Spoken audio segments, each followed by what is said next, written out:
Здравейте, аз съм Алекс. Днес ще ви представя една страхотна двуетажна къща в вилна зона Бункера, намираща се точно до гората, с прекрасни гледки, площ от 962 квадратни метра е двора, а къщата е с разгърната застроена площ от 340 квадратни метра, разделени на два етажа, и нека започнем нашия оглед.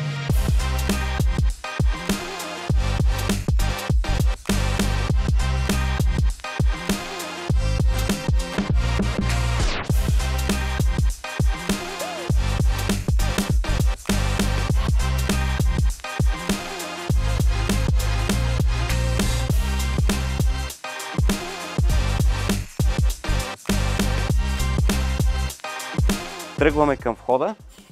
Дворът е терасиран на няколко нива. Както виждате, първата е голяма алея, подходяща за паркиране на няколко автомобила, която достига до един голям гараж с автоматична врата и работилница. Просто е страхотна алеята. А от тук се насочваме към входа. Елате с мен. Виждате навсякъде този прекрасен декинг. Имаме около 50 камери за видеонаблюдение.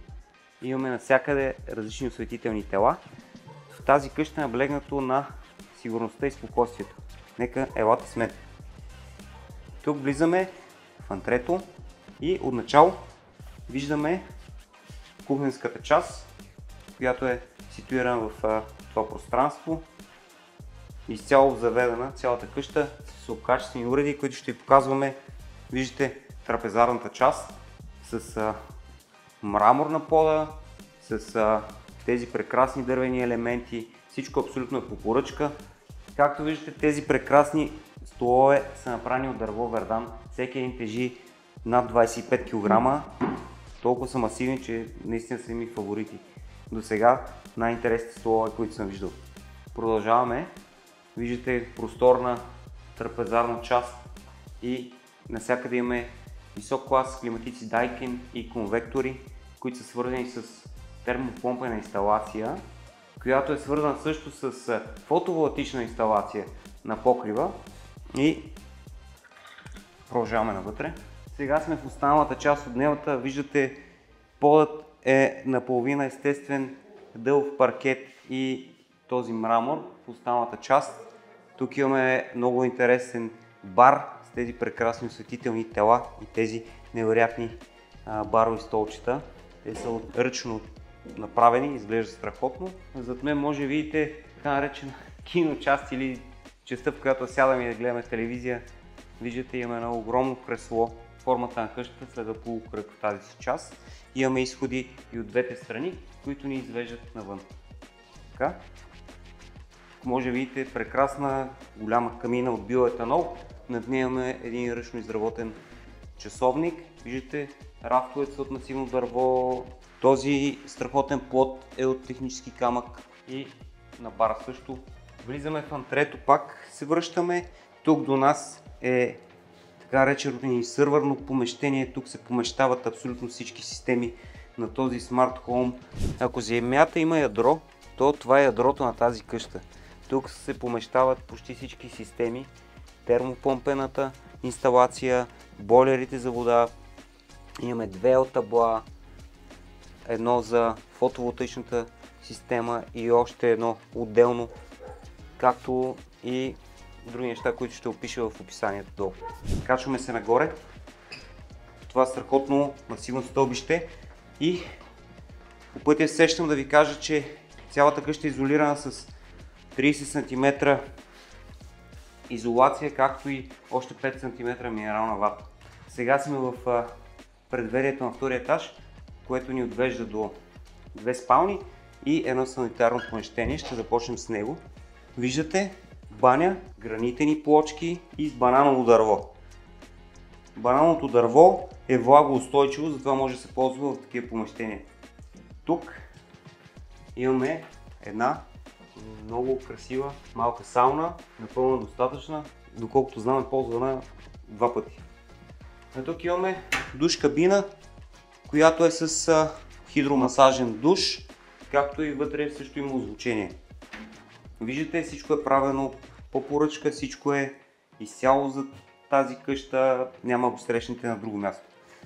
Навсякъде имаме така наречените тапетни врати. Виждате, те са наравно с стените и правят повърхностите да изглеждат по-гладки. От тук отиваме към главната спалня. Това е главната ни спалня. Виждате 27 квадрата, мисля, че е огромни размери. Тук имаме пак пода от бананово дърво. Виждаме едно огромно смарт масажно легло. Има хиляди функции, които трябва да изчита цяла книга, за да ги кажа. И виждате този огромен гардероб, продължаващ по цялата стена. Може да видите. Тук също много интересен и тавана. Продължаваме с също дърво. Имаме страхотна мазилка на стената. И тук имаме много интересен тъмен гранитогрес на пода. Тук виждате двата конвектора, свързани с термопомпената инсталация. И имаме изход към верандата. Влизаме във втората ни спалня, която всъщност е превърната на киностая. Виждате, тук е цялостната аудиосистема, този много интересен таван, наподобяващ звездно небе. И имаме едно страхотно кресло, което е насочено към киностената срещу нас. И от задната ни страна имаме работен кът с едно масивно бюро и може да се запътим обратно. Излизаме към терасата през тези огромни врати.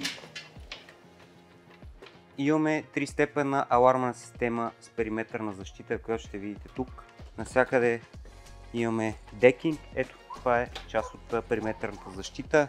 Може да се настройва да хваща само човешко тяло, ако минават животни и птици, да не се засичат. Виждате, тя продължава тук. Продължаваме в задната част, където имаме едно разширено пространство, следващо полукръга долу. Виждате, тук е идеално място за барбекю, за партита и общо взето да си почиваме. Може да видите терасирания двор и гледката нагоре към природен парк Витоша. Отгоре имаме таванско помещение, което също е климатизирано. В него е събрана инсталацията на фотоволтаичната система, която захранва акумулатори 20 кВт. Тя е с мощност 11 кВт и може да запазим тока си за ползване, след това не е нужно да се продава веднага. Ако искате да живеете в наистина уникална къща, буквално в Борова гора и същевременно да имате едни от най-модерните технологии вътре, то тогава може да намерите повече информация в описанието и да се свържете с мен за да ви доведа на оглед. Това от нас за днес. Лека!